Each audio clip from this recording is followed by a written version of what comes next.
আজকে থেকে নিয়াত করেন, যেই দলের মধ্যে ধর্ষক আছে, লুটেরা আছে, চাঁদাবাজ আছে, খুনি আছে, ডাকাত আছে, ওদের দল করব না, ওদেরকে ভোট দেব না, কোন সন্ত্রাসীকে সাপোর্ট করব না। যতদিন পর্যন্ত জনগণ ঐক্য না হবেন ততদিন পর্যন্ত বারবার শাসক পরিবর্তন করবেন, রক্ত দিবেন, কিন্তু আপনাদের ভাগ্যের পরিবর্তন হবে না। আমি বর্তমান অন্তর্বর্তী সরকারকে বলবো, যাদেরকে আপনি বর্তমান উপদেষ্টা নিয়োগ দিয়েছেন, এরাই মাটি এবং মানুষের চিন্তা লালন করে না, এরা ভিন দেশে কোনো চিন্তা লালন করে।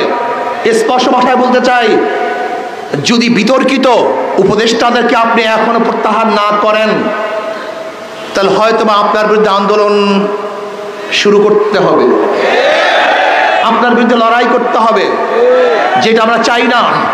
আমরা চাই সংস্কারের মাধ্যমে সুন্দর এক পিআর সিস্টেমে নির্বাচন উপহার দিবেন, সংখ্যানুপাতিক হারে নির্বাচন হবে, কোনো ব্যক্তিকে মানুষ ভোট দিবে না, মার্কাকে ভোট দিবে। তাহলে কি থাকবে? দুর্নীতি থাকবে না, বাণিজ্য থাকবে না, নমিনেশন বাণিজ্য থাকবে না, পেশি শক্তি ব্যবহার করতে পারবে না, অবৈধ কালো টাকার সরাসরি থাকবে না। প্রত্যেকটা ভোট কাজে লাগবে, যেখানে জাতীয় সরকার গঠিত হবে, প্রত্যেক আদর্শের মানুষ সংসদে থাকবে, প্রত্যেকের কথা তুলে ধরতে পারবে।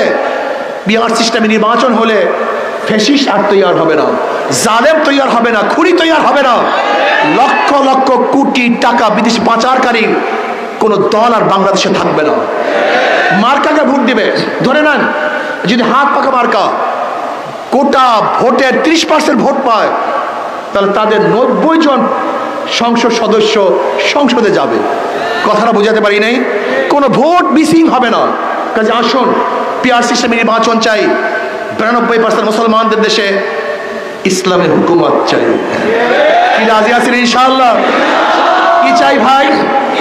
ইসলাম হুকুমত। ইসলামের হুকুমত যদি প্রতিষ্ঠিত হয়,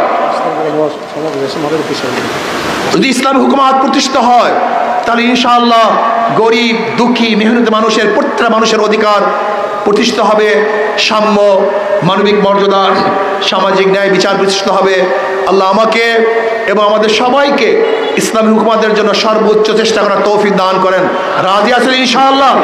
কে রাজি আছে? আল্লাহু আকবার, আল্লাহু আকবার।